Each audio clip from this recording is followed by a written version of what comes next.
Нека да припомним също за 68-ма бригада специални сили, че от началото на 2006 година подразделение от тази бригада е в състава на бригада Югоизточна Европа, която участва в операцията на международните сили за поддържане на сигурността в Афганистан.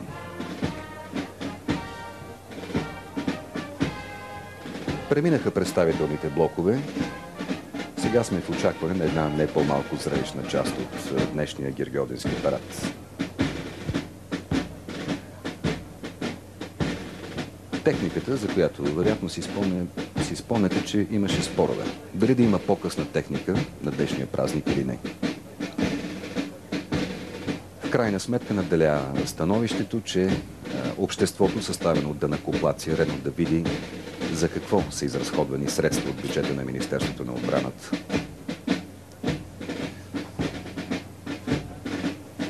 Всичко това има пряка връзка с целите на модернизирането на армията ни.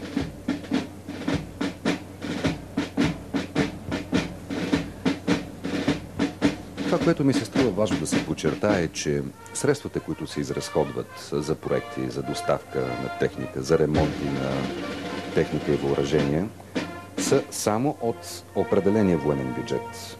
Започва въздушният парад. Участващите вертолети ще прелетят на височина 100 метра, а самолетите на 300 метра. Начало на въздушния парад са вертолетите Бел-206. е подполковник Златко Златев, заместник командир по бойната подготовка на авиобаза Крумово, пролетял 2000 часа. Летец пилот първи клас, участник в редица международни учения на НАТО. Вертолет Бел-206 е лек вертолет с един двигател с мощност 420 конски сили. Стандартният си вариант е с един пилот и 4 пътници.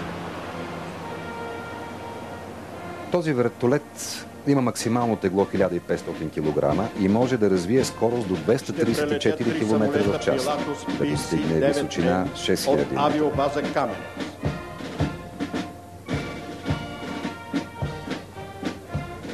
Както може би и вие самите чувате, очакваме да видим Самолет Пилатус PC-9 самолети Пилатус. е най-новият самолет в летателния парк на авиобазата.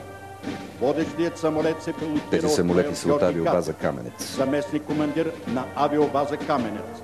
Летец пилот първи клас с пролетени 1320 часа. Завършил е Военната академия Георги Стойков Раковски като първенец на ВИПУС 2003 и Линденско. Пилотите на самолетите Пилатус, които сега ще прелетят, са участвали в многонационалното авиационно учение на НАТО Кооператив 2005. Учебно-тренировачен самолет, който дава възможност за обучение на младия летателен състав по техника на пилотиране и изпълнение на Смята се, че този самолет е действително много добър за подготовка и обучение на кадри. Надежни и лесни за поддържане системи. Тежи 2331 кг. 2331 кг, максимална скорост 600 км в час, максимална височина 7600 метра, максимална далечина на полета 700 км. Екипаж 2 души.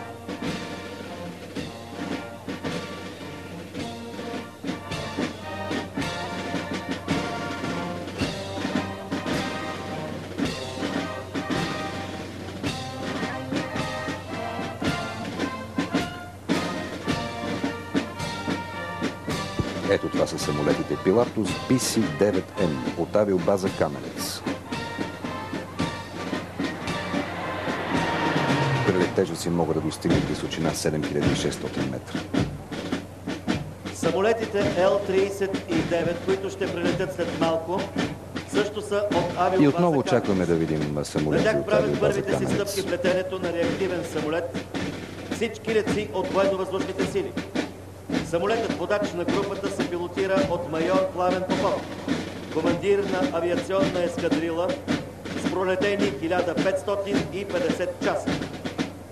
Летец-пилот първи... Л-39 е учебно-боен реактивен самолет, предназначен е за първоначална подготовка и усъвършенстване на летателните. Предназначен е за първоначална подготовка и усъвършенстване на летателното майсторство. Над 30 страни по света са въоръжени с него поради практичността и ефективността. може да развие скорост до 700 км в час, да се издигне на повече от 11 000 метра височина. Су-25К от авиобаза Безмер, предназначени за непосредствена авиационна поддръжка на сухопътните войски. Самолетът водач на групата се пилотира от капитан Милен Димитров, летец пилот първи клас, с пролетени 650 часа, участник във всички международни... Су-25, който ще видим сега, се счита за самолет от трето поколение. Су-25К има турбореактивни двигателя с максимална тяга 8200 кг. Този самолет е дебело брониран. 22 мм титанова броня, прозрачно бронестъкло с дебелина 65 мм и стоманен предпазител над главата на пилота. Су-25 е снабден с бомбово и ракетно въоръжение. 1000 км в час. Максимална височина на полета 7000 метра.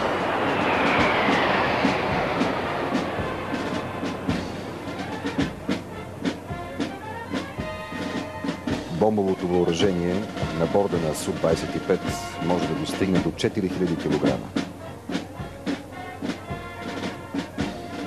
Разполага също и с неуправляемо ракетно въоръжение 256 броя. Военно-въздушният компонент от парада завършва с 3 самолета МиГ-21 от авиобаза Граф Игнатиево. МиГ-21 е най-разпространеният изтребител-прехващач, който продължава да е в бойния строй. Самолетът водач се пилотира от полковник Цанко Стойков, началник щаб на авиобаза Граф Игнатиево, завършил военно-въздушния колеж на Съединените щати във военно-въздушна база Максуел. Летец-пилот първи клас с 1200 летателни часа. МиГ-21 е на въоръжение в 49 държави. Участвала е в множество военни конфликти. Максимална скорост на самолета 2175 км в час. Скороподемност 1400 метра в секунда. Максимална височина на полета